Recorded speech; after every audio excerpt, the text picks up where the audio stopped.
अच्युतं केशवं कृष्णदामोदरं रामनारायणं जानकीवल्लभम्। अच्युतं केशवं कृष्णदामोदरं रामनारायणं जानकीवल्लभम्। स्वागत है सभी दर्शक साथियों का आपके अपने YouTube चैनल रामकृष्ण जी शिवम स्टूडियो में। मैं रामकृष्ण शास्त्री आगरा से आप लोगों के बीच में धार्मिक कथाएं, व्रत कथाएं एवं अन्य जानकारियां लेकर के आता रहता हूं। आशा करता हूं सभी आप स्वस्थ होंगे और मैं तो आज परेशान हूं और आशा करता हूं माँ लक्ष्मी भगवती आपके घर में खुशियां बरसाती रहे और आपके घर में सुख संपत्ति वैभव बढ़ता रहे, आपकी मनोकामना पूर्ण होती रहे।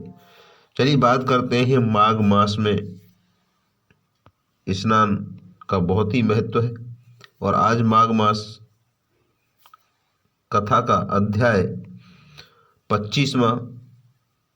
आज तारीख 19 फरवरी 2024 है। तो अभी तक आपने चैनल को सब्सक्राइब नहीं किया हो तो प्लीज़ चैनल को सब्सक्राइब करें और घंटी को प्रेस करके रखें जिससे नोटिफिकेशन सबसे पहले आपको मिले। ऋषि ने आपने 24वें अध्याय तक सुना कि ऋषि ने ऐसे वचन सुनकर के प्रेत के मन में शांति उत्पन्न हो गई, मानो सब दुखों से छूट गया हो। यहाँ से आगे का वर्णन इस 25वें अध्याय में करते हैं। तो इसमें माघ मास का माध्यम 25वां अध्याय प्रारंभ करते हैं। पिशाच कहने लगा कि हे मुनि, केरल देश का ब्राह्मण किस प्रकार मुक्त हुआ, यह कथा कृपा करके विस्तार पूर्वक कहिए। देवदूती कहने लगे, केरल देश में वासु नाम वाला एक वेद पारंगत ब्राह्मण था जिसका नाम था वासु। उसके बंधुओं ने उसकी भूमि छीन ली थी, जिससे वह निर्धन और दुखी होकर अपनी जन्मभूमि त्याग कर देश विदेश में घूमता हुआ किसी व्याधि से ग्रस्त होकर मृत्यु को प्राप्त हो गया। उसका कोई बांधव न होने के कारण उसकी औधर वैदिक क्रिया नहीं की हुई और न ही उसकी दाह क्रिया हुई। इस प्रकार कोई क्रिया नहीं हुई और न उसकी दाह क्रिया। इस प्रकार क्रिया के लोप होने से निर्जर वन में प्रेत होकर चिरकाल तक फिरता रहा।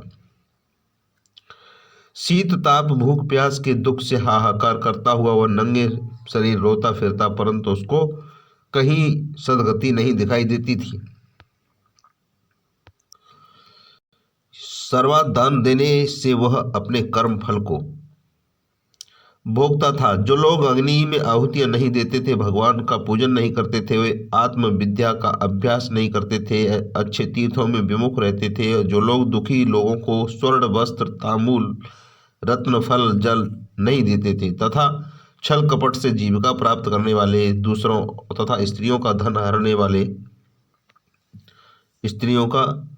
हरने वाले पाखंडी, कुटिल, चोर, बाल वृद्ध तथा आतुर और स्त्रियों को निर्दयता करने वाले, आग लगाने वाले, विष देने वाले, झूठी गवाही देने वाले, कुमारों पर चलने वाले, माता पिता भाई बहन संतान तथा अपनी स्त्री का त्याग करने वाले, जो सब तीर्थों में दान लेते हैं, पालन करने वाले, स्वामी को त्यागने वाले, गौर तथा भूमि के चोर, वेदों की निंदा करने वाले, वृथा द्रोह करने वाले, प्राणियों की हिंसा करने वाले, देवता गुरु की निंदा करने वाले, यह सभी बारंबार प्रेत पिशाच और राक्षस और बुरी योनियों में जन्म लेते हैं। अतः बुरे कर्मों से बचकर धर्म के कार्य तथा यज्ञ दान तप आदि करने चाहिए। इसलिए क्योंकि कर्म फल अश्वमेव आदि करने चाहिए, क्योंकि अश्वमेव फल का फल मिलता है। इस प्रकार प्रेत की गति देख करके पाप कर्म कदापि नहीं करना चाहिए।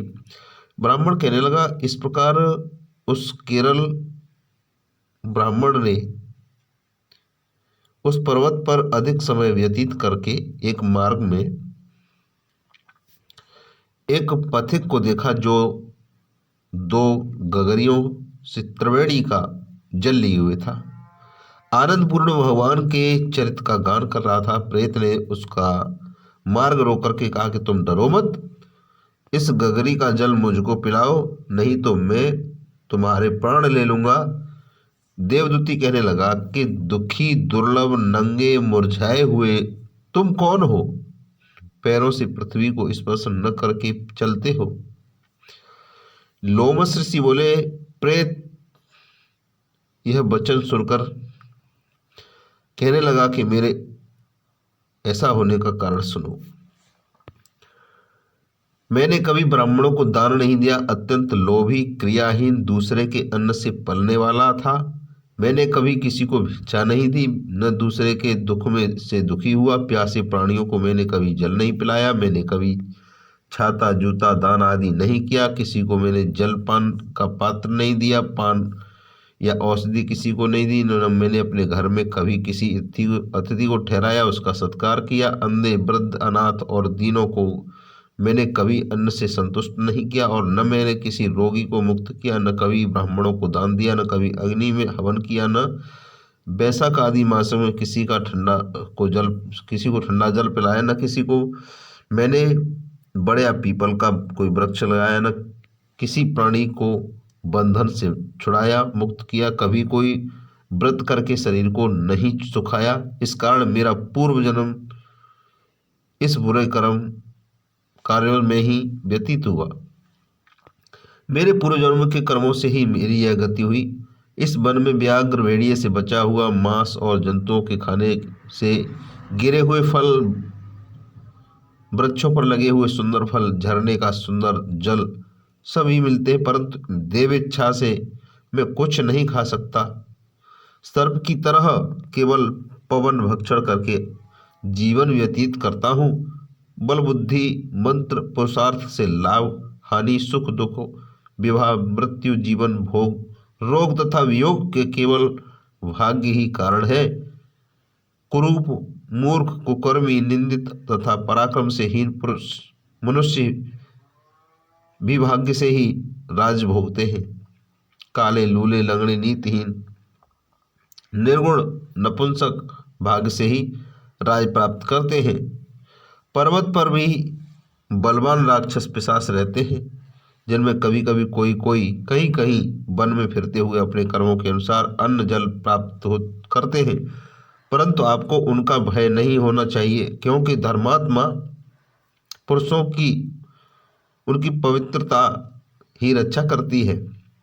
ग्रह, नक्षत्र, देवता सर्वदा धर्मात्माओं की रक्षा करते हैं। यह पिशाच आप जैसे भक्त की तरफ आंख उठाकर भी नहीं देख सकते। जो नारायण भगवान की भक्ति से पवित्र रहता है, उसको प्रेत, पिशाच, पूतना आदि व्याधा नहीं दे सकते। भूत, पिशाच, बेताल, गंधर्व, काकिन, शाकिन, ग्रह, रेवती, यज्ञ मात्र ग्रह, भयंकर ग्रह, कृत्या, सर्पकुंड, कुष्मांड तथा दूसरे दुष्ट जंतु पवित्र वैष्णव की तरफ देख भी नहीं सकते। जिसकी जिह्वा पर गोविंद का नाम, हृदय में वेद और श्रुति विद्यमान है, और जो पवित्र और दानी है, उसको कभी भय नहीं हो सकता। हे ब्राह्मण, इस प्रकार कर्मों का फल भोगता हुआ मैं यहाँ रहता हूँ, ऐसा सोचकर मैं शोक नहीं करता। एक बार मैं जमालनी नदी के किनारे पर गया। जमालनी नदी के किनारे पर गया, वहां पर घूमते हुए मैंने सारस के वचनों को सुना। तो ये कथा आज की यही विराम लेती है। मिलते हैं कल की कथा में। सारस के बारे में क्या सुना वो कल की कथा में मिलेगा। तो चलिए, आपने कीमती समय दिया, आपके लिए बहुत बहुत धन्यवाद। जय श्री राधे कृष्णा, जय श्री श्याम।